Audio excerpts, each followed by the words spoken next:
যাত্রা শুরু হলো একাদশ জাতীয় সংসদের প্রথম অধিবেশনের, যেখানে টানা তৃতীয়বারের মতো জাতীয় সংসদের স্পিকার নির্বাচিত হলেন শিরিন শারমিন চৌধুরী।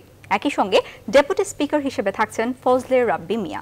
এ সময় গণতান্ত্রিক ধারায় সংসদে বিরোধী দলের সমালোচনা অত্যন্ত গুরুত্বপূর্ণ বলে জানান সংসদ নেতা প্রধানমন্ত্রী শেখ হাসিনা। রাষ্ট্রপতি তার ভাষণে বলেছেন, উন্নয়নের ধারাবাহিকতা ধরে রাখতে বর্তমান সরকার সব ধরনের পদক্ষেপ নেবে বলে আশা করেন তিনি। বাকিটা জানাচ্ছেন প্লাবন রহমান। সবশেষ গেল 28 জানুয়ারি শেষ হয় দশম জাতীয় সংসদের মেয়াদ। তারপর অনুষ্ঠিত একাদশ জাতীয় সংসদ নির্বাচনে নিরঙ্কুশ বিজয় পায় আওয়ামী লীগ। ভোট হওয়া 299 আসনের 257টিতে জয় পেয়েছে দলটি। অন্যদিকে তাদের প্রধান রাজনৈতিক প্রতিপক্ষ বিএনপি সহ ঐক্যফ্রন্ট প্রার্থীরা মিলে পেয়েছে মাত্র 8টি আসন।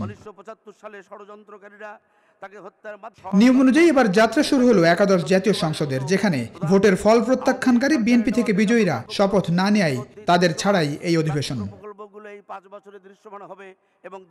সংসদ অধিবেশনে তৃতীয়বারের মতো স্পিকার নির্বাচিত হন শিরিন শারমিন চৌধুরী।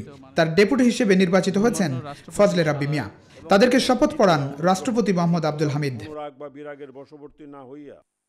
অধিবেশনের প্রথম দিনে প্রধানমন্ত্রী শেখ হাসিনা সরকারি দলের পাশাপাশি সংসদে বিরোধী দলকেও সমান সুযোগ দেওয়ার আহ্বান জানান। এখানে সরকারি দল বিরোধী দল সকলেই যেন সমান সুযোগ পায়, অবশ্যই আপনি সেটা দেখবেন। এ ব্যাপারে আপনাকে আমরা সব রকম সহযোগিতা করব, সে আশ্বাস আমি দিচ্ছি। পরে ভাষণ দেন রাষ্ট্রপতি মোহাম্মদ আব্দুল হামিদ। বক্তব্যে একাদশ জাতীয় সংসদ নির্বাচন সুষ্ঠু ও শান্তিপূর্ণভাবে শেষ করায় নির্বাচন কমিশন সহ সংশ্লিষ্ট সবাইকে ধন্যবাদ জানান।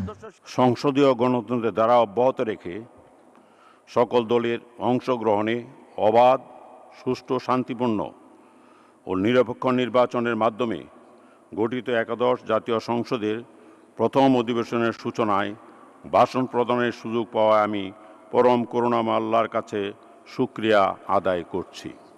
বিগত সরকারের বিভিন্ন অর্জন উল্লেখ করে তার ধারাবাহিকতা বজায় রাখতে বর্তমান সরকারও পদক্ষেপ নেবে বলেই আশা করেন রাষ্ট্রপতি। প্লাবন রহমান, নিউজ 24, ঢাকা।